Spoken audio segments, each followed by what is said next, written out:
શું છે લીડા કાંઈ કોઈને ખબર પડતી નથી. તો કે એ થાળ દુર્વાસા નથી જેમાં, એ થાળ અમે જેમાં છે એ ઉપવાસી. શું કામ ને? તો કે એ અમારું આહવાન કરી અને જમતા હતા, ભગવાન તમે જમો છો, હું કાંઈ જમતો હોવ નથી. જે કાંઈ કરો છો એ હું નથી કરતો, તમે કરો છો, એટલે સદા ઉપવાસી છે. આવા ભગવાનના રાખેલા પુરુષો કદાચ કાંઈ કોઈ પણ પ્રકારની ક્રિયા કરતા હોય કે કાંઈ હોય તો મારે કંઈ પોતે નથી કરતા, શાસ્ત્રનો સિદ્ધાંત છે અને મુદ્દાઓ છે. નક્કી આટલું રાખજો. ભગવાન જીવોના કલ્યાણ વાસ્તે આવ્યા છે ને કલ્યાણ કરે છે. એટલા માટે આપણે કાયમ એક જ વાત રાખવી કે આકાશની પેટે ભગવાન નિર્લિપ્ત છે ને કોઈ દોષ નથી, પણ જીવાત્માની અંદર જે કંઈ દોષો પડ્યા છે એને વારી જોડીને સાફ કરી શુદ્ધ કરી અને પોતાના ધામમાં લઈ જાય છે. આ ભગવાનનો સિદ્ધાંત. એટલા માટે ભગવાનનો આશરો કેવો કરવો? દ્રઢપણે કરવો. એમ પ્રસંગે જણાય છે. જેને પ્રસંગ વગર તો કેમ જણાય? પ્રસંગ કાંઈ થાય તો જણાય ને. આપણે ભગવાનને ઘણા પરચાઓની વાત કરી, તેથી પ્રસાદીની વાત કરી, ઘણી બધી લીલાઓ કરી છે ભગવાનને.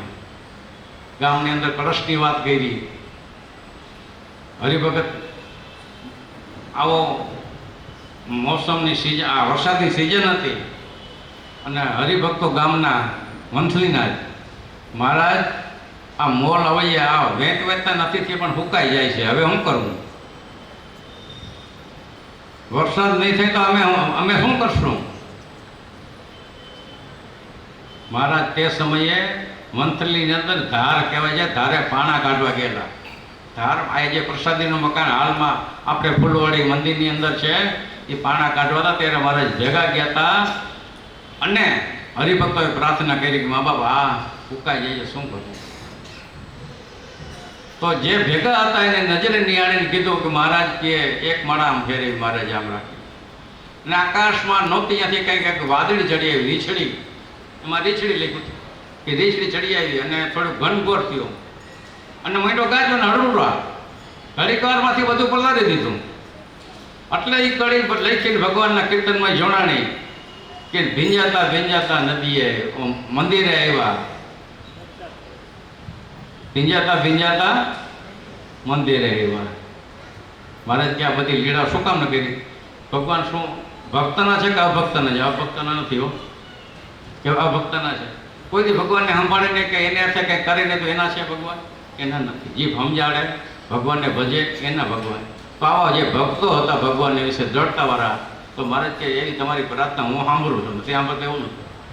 સ્વામિનારાયણ ભગવાનના વખતની અંદર ભગવાનના દ્રઢ આશરો જેમને જેમને હતો ને એવી પણ લીલાઓ છે અને સત્સંગી માત્ર જાણતા હોય. એક સંતને કહે છે, સચ્ચિદાનંદ છે કે બીજા સંતનું નામ થોડુંક ભૂલાઈ ગયું છે, એ મોલ હુકાઈ જતો હતો તો કે સ્વામીને પ્રાર્થના કરી, સ્વામીને ભગવાનની વાત પર પણ સ્વામીને પ્રાર્થના કરી કે સ્વામી હા હવે સ્થિતિવાળા હતા. કેવા હતા? સ્થિતિવાળા હતા. સર્વાનંદ સ્વામી કે એવું નામ છે. હરિભક્તની પ્રાર્થના સ્વામીથી સહન ન થાય કે આવી વેદના કે આવો ભક્તોને દુઃખ છે, તેનું દુઃખ મારે જરૂર કાપવું. સ્વામીને આવું વિચાર આવ્યું. સમર્થ હતા. ગયા સીધા ઇન્દ્ર પાસે. ઇન્દ્રને કહે હજી તું હું આમનો પડ્યો છે, વાં અમારા ભક્તોને બધાને મોલ પાણી હુકાઈ જાય છે. ઇન્દ્રને કહે છે ઠેબું માર્યું અને જગાડ્યો. આ એ પ્રાર્થના કરી ઠેબું માર્યા ભેગો કે મહિનો હળૂળ કરતા કરતા પલાળી દીધું બધું. ત્યાં કે સ્વામિનારાયણ ભગવાન અક્ષર ઓળીમાં બેઠા હતા અને આ વાસણને જોયું કે આ વળી ભગવાને કીધું કે આ બીજો ભગવાન ક્યાંથી થઈ ગયો? આ બીજો ભગવાન ક્યાં થઈ ગયો? ઇન્દ્રને અમે તો કીધું નથી, પણ ભગવાનને રાખેલા પુરુષો એવા હતા તો ઇન્દ્રને એનું માનવું પડ્યું. પછી ભગવાનની મરજી વિરુદ્ધ થયો એટલે ભગવાનને થોડો ઠપકો પણ આપ્યો છે, એમાં લખેલું છે. એની ઈચ્છા નહોતી વરસાવ્યો, ભક્તોએ પ્રાર્થના કરી વરસાવ્યો તો ભગવાન થોડો ઠપકો આપ્યો. એ કે આજે તમે ભલે ભક્તોની પ્રાર્થનાથી એને વરસાદ વરસાવ્યો, પણ કાલ સવારે રાજાનો કુંવર મરી જઈશીએ અને ખબર પડશે કે રાજાનો કુંવરના સજીવના સાધુ કર્યા કેમ છે અને અમે નહીં કરી તેથી તમને શું કરશે હે શું કહે દંડ દે કે ન દે પણ એવા જે સત્પુરુષો છે જે ભગવાનના ગોનામાં નથી એવા એવા શાસ્ત્રોમાં બે જ લખાણા છે ગુણચંદ સ્વામી અને ગોપાળાન સ્વામી કોઈની ભગવાન મરજી વિરુદ્ધ કોઈ કાર્ય કર્યું નથી આ સ્વામિનારાયણ સંપ્રદાયની અંદર આ બે દાખલા મોજૂદ છે એવા જે પુરુષો છે એ ભગવાન સામી દ્રષ્ટિ હોય છે એની મરજી જો ન હોય તો એ કાર્યમાં કોઈ ક્રિયામાં ફેરે નહીં એની મરજી જોઈ અને ને જ એનું કોઈનું દુઃખ કાપે છે ઘણા આવા બધા ભક્તો પાસે આપણે અહીંયા આજે 5-6 દિવસ 7 દિવસ ત્યાં છે તો ઘણા ભક્તો સાથે એવું બધું જાણવા મળ્યું છે ભાઈઓ બધા પાસેથી કે ભગવાનના પ્રતાપ કરીને અમારા બધાના કેટલા બધા દુઃખો કાપ્યા છે કેટલું બધું સુખ આપ્યા છે કેટલા બધા દર્શનના લાભ આપ્યા છે અરે કે ફૂલની સભાની અંદર ફૂલની વૃષ્ટિઓ પણ થઈ છે અને વધાર્યા છે એવા પણ કે દાખલાઓ છે અને ભેગા બેઠા છે એવું છે એમ કહેતા તો સત્પુરુષની શક્તિ પણ આટલી હોય છે પણ શેણે કરીને થઈ તો કે ભગવાનને અહોનિશ રાખવે કરીને અહોનિશ યાદ કરીને એની ભક્તિ પરાયણ થઈને તો થાય ભાઈ એમને થાય નહીં હું તમે વાતો ખાલી કરી કામ કરવું જોઈએ એમ થાય એ તો એ મરજીઓ હોય માહી પડ્યા મોતી ગોદે કાંઠે ઉભા તેરંગે એ તમાશા જ જોયું બીજું કંઈ કરે નહીં તમાશો જોયા કરે પણ મરજીઓ થઈને માલિકો થઈ જો મોતી વીણવા હોય તો એ મરજીઓ એટલે પાતાળમાં જઈને જો કરે ને તો સાચા મોતી મળે એ મરણીઓ થાય તો એમ ભગવાન અર્થે મહારાજ કે આપણે જે આવી તીવ્ર શ્રદ્ધાવાળા થઈશું તો જરૂર ને જરૂર શ્રદ્ધા છે તો અહીંયા બેડાનું છે તો અહીંયા આપણે આ બધું ભજન ભક્તિ થાય છે શ્રદ્ધા બધામાં છે પણ મહારાજ કે અતિશય શ્રદ્ધા રાખવી અને ક્યાં લગી રાખવી અહીં લગી જ ન રાખવી સુમિત ન રાખવી અહીં લગી ઠેઠ લગી રાખવી દેહ પર્યંત રાખવી મહારાજે એમ કીધું દેહ પર્યંત રાખો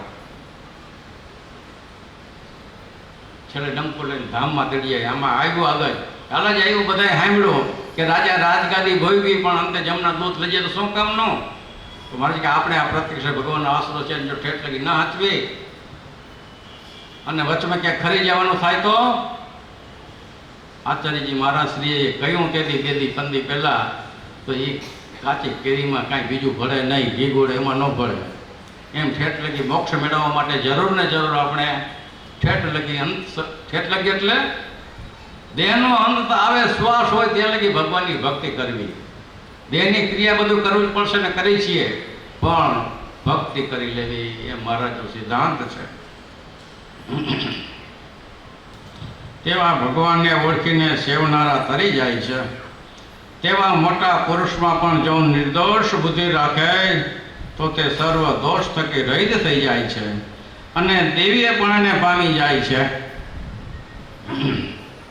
કારણ કે તેને પ્રત્યક્ષ મૂર્તિ અતિ દિવ્ય દ્રઢ નિશ્ચય થયો અને લેશ માત્ર અંતર રહ્યો નહીં તેથી તેમાં કંઈ વાતની કસર રહેતી નથી આપણે તો અનાદિ શ્રી કૃષ્ણ નારાયણના દાસ છીએ તે અનાદિ શ્રી કૃષ્ણ નારાયણના ચરણારવિંદ વિના બીજે ક્યાંય પ્રીતિ રાખવી નહીં એવા આ પ્રત્યક્ષ પ્રમાણ ભગવાન શ્રી હરિને આધીન રહીને નિરંતર આનંદમાં રહેવું મારે કે દ્રઢપણે આશરો કરવો બીજું કાંઈ નથી કરવું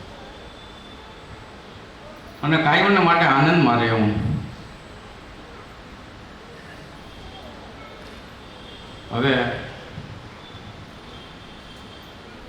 જે સમય આપ્યો હતો મહારાજ શ્રીએ એ સમય લગભગ પૂરો થવા આવ્યો છે કારણ કે આજનો જે દિવસ છે એની જાહેરાત આપણે 2-3 દિવસ ત્યાં કરીએ છીએ તો કંઈક ને વિશેષ આ આયોજક બધા જે છે એને કંઈક નવું જ આજ બધાને આનંદ ઉત્સવ કરાવવાના છે તો હવે આપણે એ તરફ પર્યાણ કરીએ હે કે જેથી બધાય કાર્યક્રમ બધાય તીખું ખારું મોટું બધાય સ્વાદ મળે ખાલી કથાનો લઈ તો મારે કે માલિકોથી આ બધાને બધો સ્વાદ મળવો જોઈએ ને